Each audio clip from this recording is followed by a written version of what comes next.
वैष्णो देवी गुफा मंदिर का इतिहास और पौराणिक कथा। वैष्णो देवी का विश्व प्रसिद्ध और प्राचीन मंदिर भारतीय राज्य जम्मू और कश्मीर के जम्मू क्षेत्र में कटरा नगर के समीप की पहाड़ियों पर स्थित है। इन पहाड़ियों को त्रिकुटा पहाड़ी कहते हैं। यहीं पर लगभग 5200 फीट की ऊंचाई पर स्थित है माता रानी का मंदिर। यह भारत में तिरुमला वेंकटेश्वर मंदिर के बाद दूसरा सर्वाधिक देखा जाने वाला धार्मिक तीर्थ स्थल है। मंदिर परिचय। त्रिकुटा की पहाड़ियों पर स्थित एक गुफा में माता वैष्णो देवी की स्वयंभू 3 मूर्तियां हैं। देवी काली दाएं, सरस्वती बाएं और लक्ष्मी मध्य पिंडी के रूप में गुफा में विराजित है। इन तीनों पिंडियों के सम्मिलित रूप को वैष्णो देवी माता कहा जाता है। इस स्थान को माता का भवन कहा जाता है। पवित्र गुफा की लंबाई 98 फीट है। इस गुफा में एक बड़ा चबूतरा बना हुआ है। इस चबूतरे पर माता का आसन है, जहां देवी त्रिकुटा अपनी माताओं के साथ विराजमान रहती हैं। भवन वह स्थान है जहां माता ने भैरवनाथ का वध किया था। प्राचीन गुफा के समक्ष भैरव का शरीर मौजूद है और उसका सिर उड़कर 3 किलोमीटर दूर भैरव घाटी में चला गया और शरीर यहाँ रह गया। जिस स्थान पर सिर गिरा, आज उस स्थान को भैरवनाथ के मंदिर के नाम से जाना जाता है। कटरा से ही वैष्णो देवी की पैदल चढ़ाई शुरू होती है, जो भवन तक करीब 13 किलोमीटर और भैरव मंदिर तक 14.5 किलोमीटर है। मंदिर की पौराणिक कथा। मंदिर के संबंध में कई तरह की कथाएं प्रचलित हैं। एक बार त्रिकुटा की पहाड़ी पर एक सुंदर कन्या को देखकर भैरवनाथ उससे पकड़ने के लिए दौड़े। तब वह कन्या वायु रूप में बदलकर त्रिकुटा पर्वत की ओर उड़ चली। भैरवनाथ भी उनके पीछे भागे। माना जाता है कि तभी मां की रक्षा के लिए वहां पवनपुत्र हनुमान पहुंच गए। हनुमान जी को प्यास लगने पर माता ने उनके आग्रह पर धनुष से पहाड़ पर बाण चलाकर एक जलधारा निकाली और उस जल में अपने केश धोए। फिर वहीं एक गुफा में प्रवेश कर माता ने 9 माह तक तपस्या की। हनुमान जी ने पहरा दिया। फिर भैरवनाथ वहां आ धमके।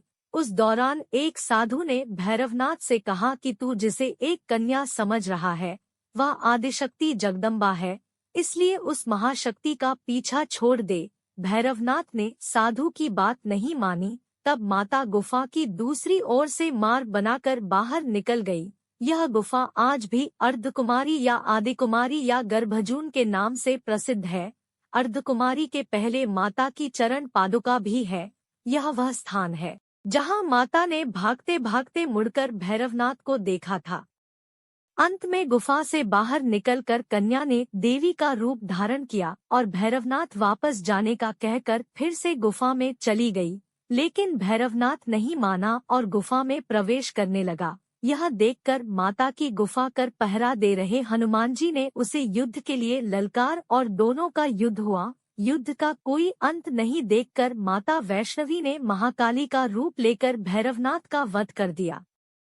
कहा जाता है कि अपने वध के बाद भैरवनाथ को अपनी भूल का पश्चाताप हुआ और उसने मां से क्षमादान की भीख मांगी। माता वैष्णो देवी जानती थी कि उन पर हमला करने के पीछे भैरव की प्रमुख मंशा मोक्ष प्राप्त करने की थी। तब उन्होंने न केवल भैरव को पुनर्जन्म के चक्र से मुक्ति प्रदान की, बल्कि उसे वरदान देते हुए कहा कि मेरे दर्शन तब तक पूरे नहीं माने जाएंगे जब तक कोई भक्त मेरे बाद तुम्हारे दर्शन नहीं करेगा।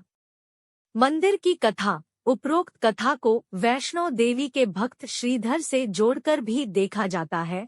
700 वर्ष से भी अधिक समय पहले कटरा से कुछ दूरी पर स्थित हंसाली गांव में मां वैष्णवी के परम भक्त श्रीधर रहते थे।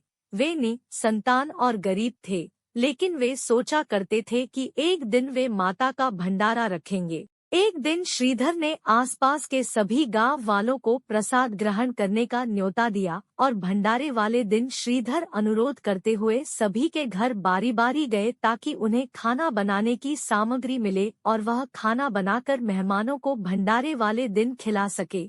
जितने लोगों ने उनकी मदद की वह काफी नहीं थी, क्योंकि मेहमान बहुत ज्यादा थे। वह सोच रहे थे इतने कम सामान के साथ भंडारा कैसे होगा। भंडारे के एक दिन पहले श्रीधर एक पल के लिए भी सो नहीं पा रहे थे, यह सोचकर कि वह मेहमानों को भोजन कैसे करा सकेंगे। वह सुबह तक समस्याओं से घिरे हुए थे और बस उसे अब देवी माँ से ही आस थी। वह अपनी झोपड़ी के बाहर पूजा के लिए बैठ गए। दोपहर तक मेहमान आना शुरू हो गए थे। श्रीधर को पूजा करते देख वे जहाँ जगह दिखी वहाँ बैठ गए। सभी लोग श्रीधर की छोटी सी कुटिया में आसानी से बैठ गए। श्रीधर ने अपनी आंखें खोली और सोचा कि इन सभी को भोजन कैसे कराएंगे। तब उसने एक छोटी लड़की को झोपड़ी से बाहर आते हुए देखा, जिसका नाम वैष्णवी था।